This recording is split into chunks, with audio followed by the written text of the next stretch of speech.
Well, well, well. Look who's back for episode 2. You, me, we're here. It is January 9th, 1982. Travel back with me. Episode 2 starts now.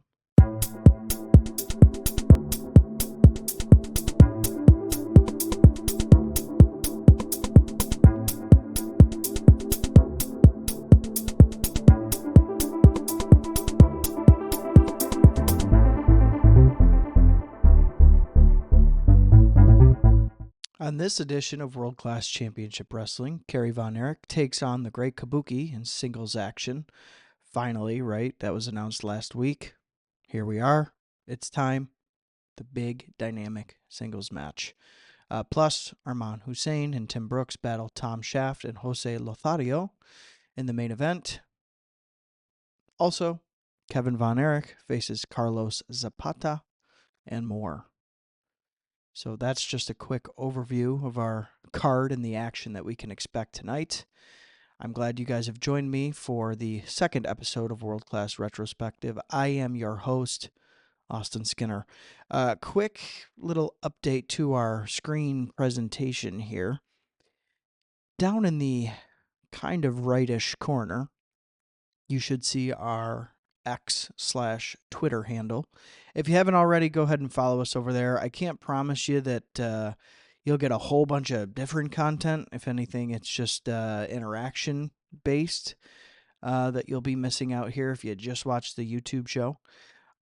Otherwise, if you have done that already, thank you so much. And thanks for being here from the very beginning. You're considered an OG at this point. So, let's get to the card, shall we? What do we got on the menu tonight?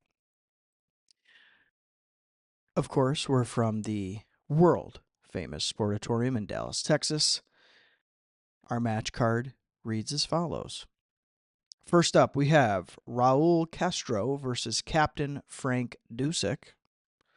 Second match on the card, Jesse Relampago Leon versus Wild Bill Irwin. Third up, the Great Kabuki versus Kerry Von Erich. Interesting to note here, not our main event, which is kind of what we were thinking last week. So we'll see. I don't know time-wise how much they're going to get, but nonetheless, I'm glad to see it on this card. So going into our fourth match of the evening, we have Carlos Zapata versus Kevin Von Erich. And in the tag team main event, another tag team main event, Killer Tim Brooks and Arman Hussein versus Tom Boogaloo Shaft and José Lothario. So there you go. That rounds us out. We have one extra match tonight, 5 instead of the 4 from last week. So I'm thinking time-wise we might be getting a little shortchanged with a couple of these. We'll have to see how it goes, but I'm excited. Either way, this seems like a more dynamic, interesting card. So we have that to look forward to, hopefully. Quick broadcast note for you guys, as is last week's case. There was an original production technical difficulty, as reported by Peacock here. Basically, the playback isn't super clear. There's some glitchy moments, a little bit of screen rippling, that kind of thing, some audio distortion. Typical with tapes from 1982 that probably weren't super well cared for. And it's 2024, so these things are very, very old. I'm just thankful that they're floating around still, and we get to see them and talk about them. So interesting to note there that this is the second week that is the case. It's not always the case with World Class. And even when there is noted technical difficulties, it's not unwatchable levels. So that's nice too. We have that to look forward to moving forward through the year. All right. Now, the breakdown and review of what we saw on this week's episode of World Class Television. Gene Goodson, again, welcomed us to the program and introduced us to his guest commentating expert for tonight, not Jose. Instead, Mr. Fritz Von Erich. Gene ran down the card and briefly mentioned what Kabuki did to Fritz recently, mentioning, getting misted in the eyes and even causing some temporary blindness for Fritz. So serious accusations, serious goings on with Kabuki and the Von Erichs. I would say that for 1982, Kabuki is pretty much the bane of many people's existence on the roster. So it's no mystery here that he is causing terror within the Von Erich family. Going into our first match of the evening, it was Raul Castro versus Captain Frank Dusek. Castro and Dusek were scheduled for a 10-minute singles matchup here. Dusek was not in good shape, and I was not expecting Castro to be a masked wrestler. You hear a name like Raul Castro, I think more of the likeness of Carlos Zapata, right? He looks like a Castro guy. Raul Castro is basically a luchador, a masked luchador, so that kind of threw me off. I guess with the name and the faces, maybe not so much matching up. Nonetheless, we started off with some basic tosses, takedowns, and arm bars. Castro stayed in control for a short time, with this one definitely designed to be a squash match in favor of Dusek. Dusek had a stiff DDT, poorly timed and all, to capture the 3 count. For a dud of a match, I'll give this one a half a star. I'm going to be pretty frank with you guys. I like Captain Frank Dusek even less than I like, I hate to say this, even less than I like Arman Hussein. Dusek to me is better as a manager or like a ringside companion. He plays that role and has played it in the past. So I think he just works better there. His in-ring stuff is very dull, as I mentioned. And as far as a featured star on these cards, I can't remember for the entire calendar year of 1982 really liking a Captain Frank Dusek match. So sorry to kind of give you that heads up, but that's kind of where I'm at with him. Maybe your opinion's different, and if it is, great. I am friends with Captain Frank Dusek on Facebook, and he posts a lot of cool photos about wrestlers. Other than that, I'll pass him up. Sorry, Captain. We're heading into our next portion of the show here. This is an interview that we have coming up, some footage to show you. Gene Goodson will be standing by with the one, the only, José Lothario, who is introducing to us on a microphone level Big Daddy Bundy. So we'll hear a little bit from him. We'll hear a little bit from Jose. Gene, it's all yours. My friend, José Lothario. Gene, I'd like to say one thing. I've been all over the world, and a lot of people been talking to me, been asking me, my hometown is in San Antonio, when I'm coming back, and I'm ready to come back because, when I pick up the best worldwide class wrestling championship, and that's what we are.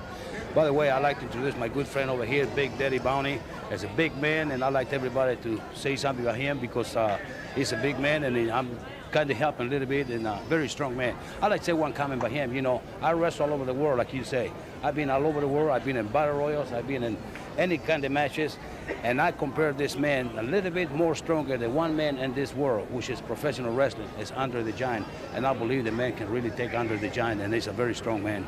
Boy, that's something, because I know Andre the Giant. He's, 7'5" and weighs 525 pounds.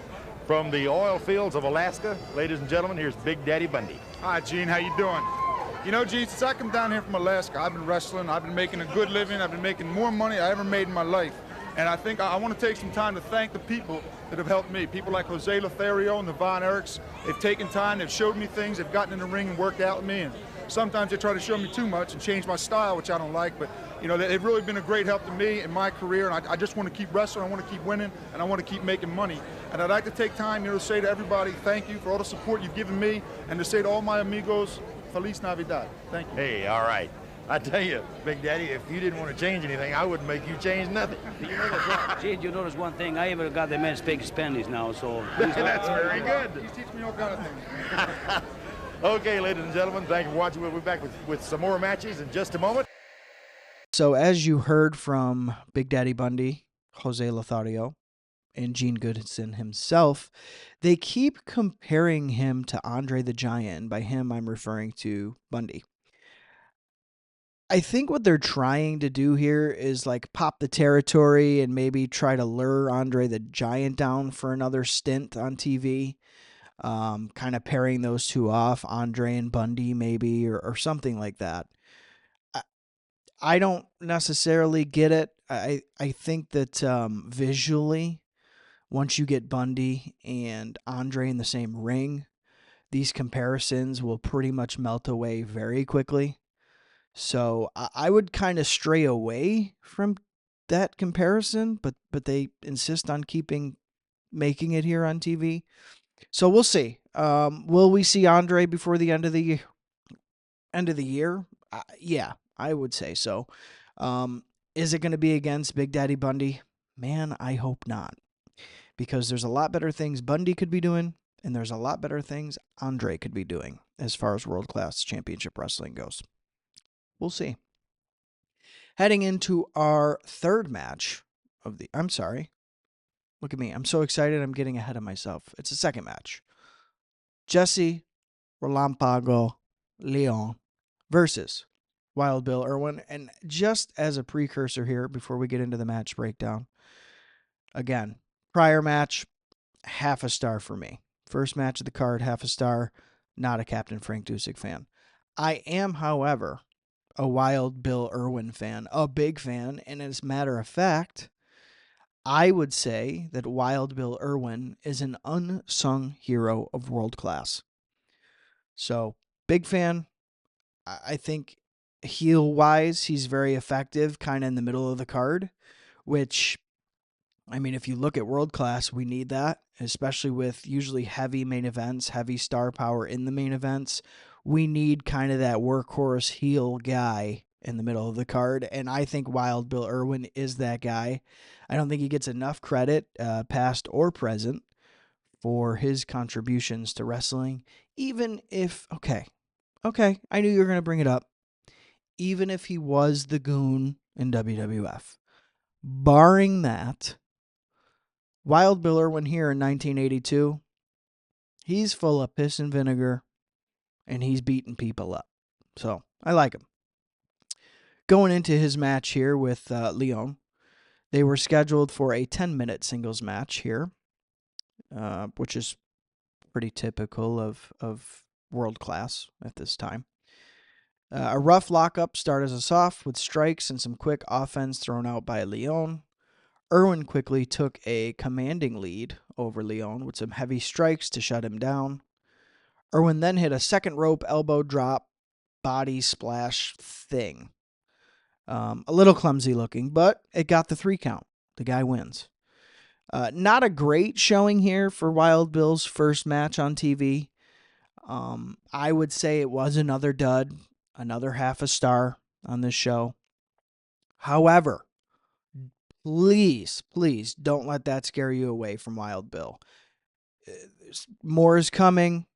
Better opponents are coming. I would classify Leon as kind of an enhancement talent, if that's even a thing in the territories.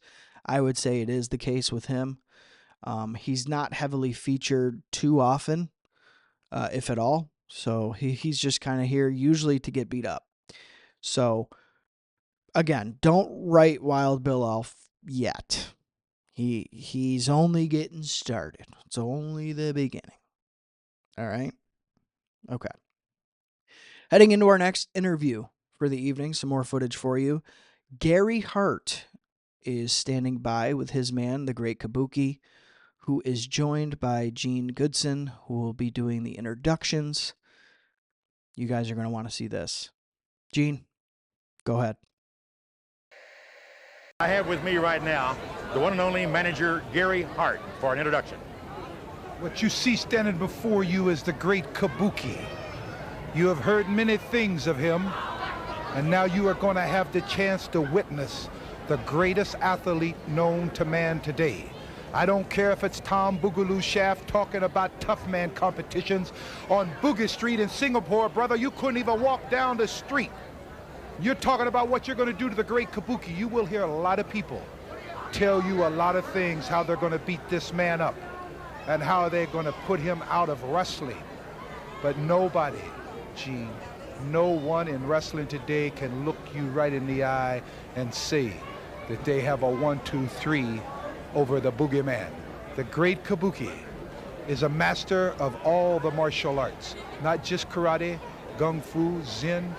He is also a master of ninja style. You Oriental buffs will know what I mean when I say ninja style. This man comes from Singapore. He comes off the river, and he's in Texas for a purpose. And that purpose is to do what Gary Hart wants done to the people that he wants it done to. And if the green misses you the first time, it may not the second, Gene. Stay tuned. Don't go anywhere. Now, if you're telling me that after seeing that, you're not A, Gary Hart fan, but B, and maybe more importantly, a Great Kabuki fan.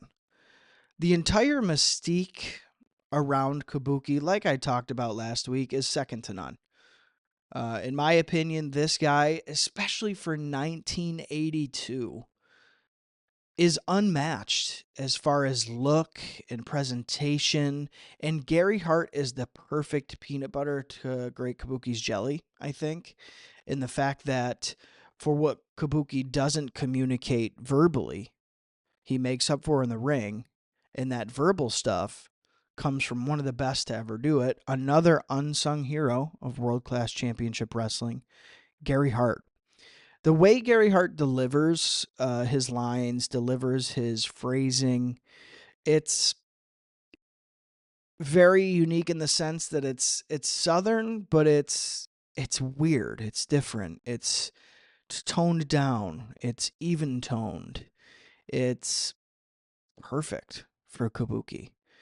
It's the perfect soundtrack for Kabuki's style. That is a little bit, considering the time, flashy. Gary Hart's that even drumming tone behind that. So, obviously, if you can't tell, I think Gary Hart killed it here. He only further enhances the mystique that is Great Kabuki.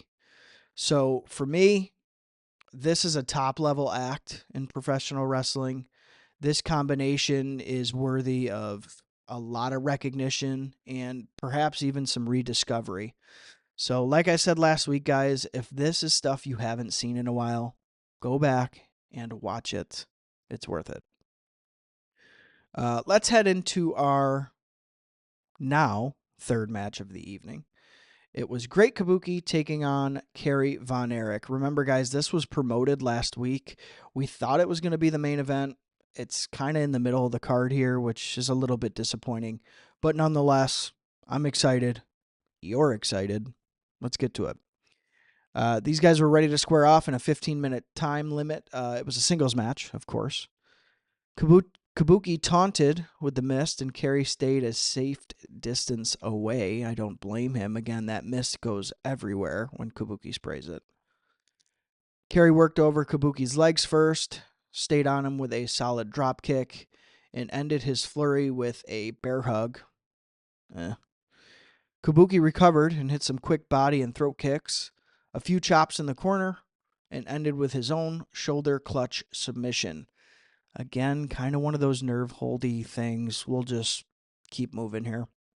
The crowd started to get pretty loud when Kerry caught Kabuki in a sleeper hold, but he was forced to break the hold due to a quick rope break. We went into some back and forth offense from both men who stayed on their feet despite some heavy shots being taken. As soon as Kerry started to get back on a roll, he was able to get the claw applied to Kabuki's stomach while he stood perched on the top rope. So he kind of caught him seated on the top rope with the claw. We had then Kerry kept it on and was nearing victory when Gary Hart grabbed his leg and caused a breakup of the claw. So a little bit of interference there. Fritz got heated and left the commentary booth to correct some injustice at ringside.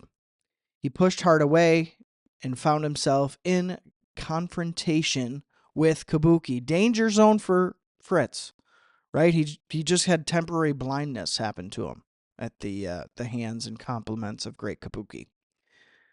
The two needed to be pulled apart, and the officials called for the bell on count of disqualification.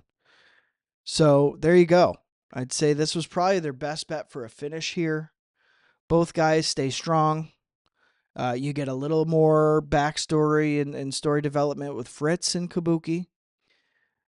Really, Kevin is coming up, but I would say Kerry's kind of the promotion star, so he can't take a pin here, and you can't pin Kabuki, who's like your top bad guy. So it was what it was. I would say neither guy could afford a loss here, obviously. Solid match, good storytelling, and a finish that protected both guys earns this one a well-earned 2 stars. Highest rated match we've seen thus far. Really like it. It's a good television match. I'm going to say it a million times. Just go back and watch it. Please. Okay, good. 4th match of the evening. We had Carlos Zapata versus a man I just mentioned, Kevin Von Erich. Von Erich and Zapata were set for their 10-minute exhibition match tonight.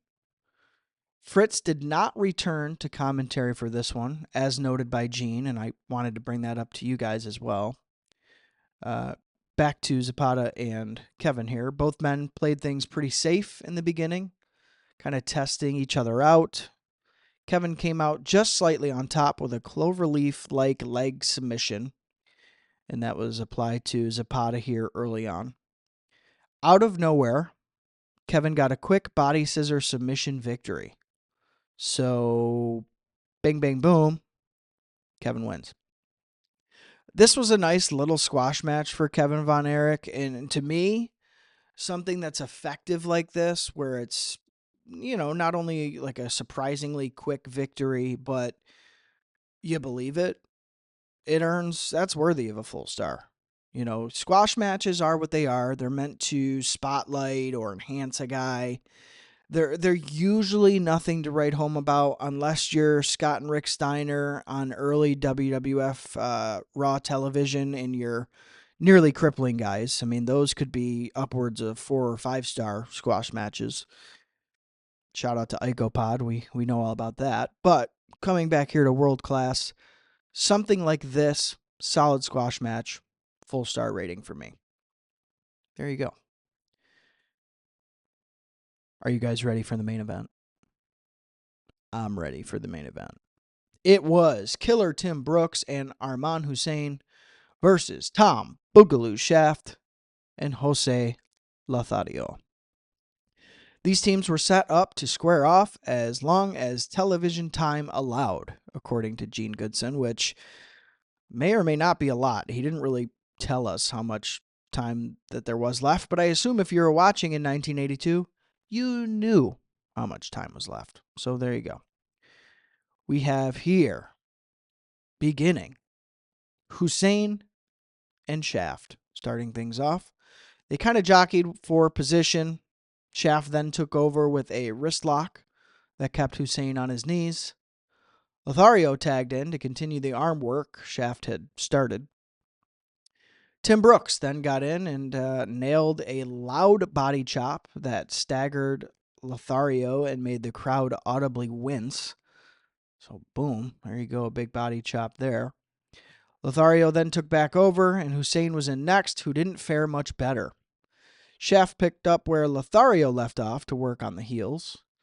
We ended up with all four men in a little bit of chaos ensuing, and we saw the good guys getting the better of the bad guys for a moment. Order was restored with Brooks and Shaft continuing their battle. A 1 minute remaining announcement was made over the PA speakers, and Lothario tagged back in and fought both men off. All four men were again back in the ring, and we reached our time limit, of course, and this resulted in the match ending in a draw. The bad guys raised their own hands as the crowd demanded 5 more minutes, which they did not get. Bummer. So, this one was kind of a mess with no real tag format or purpose to put any one man or one team over. So, sorry guys, you're getting a dud from me. That's a half a star. Ugh. Anytime you get a dud in the main event, guys, come on. Come on. Why are you not the match with the most story? Von Erichs versus Kabuki. Put them in the freaking main event. I rest my case. Instead, you got a dud in your main event. So, there you go. Kind of sucks.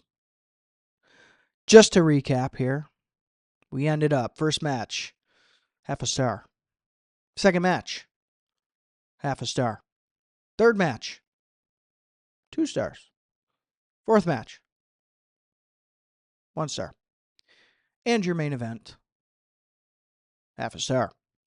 So, action this week, quite lackluster. Though the Great Kabuki and Kerry Von Erich had a solid match and pretty much carried the show as far as action this week. The match, I'd say, lived up to the hype that was given to us last week on commentary and kind of the words from Kerry himself. So I look forward to the Von Erichs continuing their battle with Kabuki and Gary Hart in the coming weeks. Besides that, nothing else was really much of a watch this week, or at least worth a watch this week.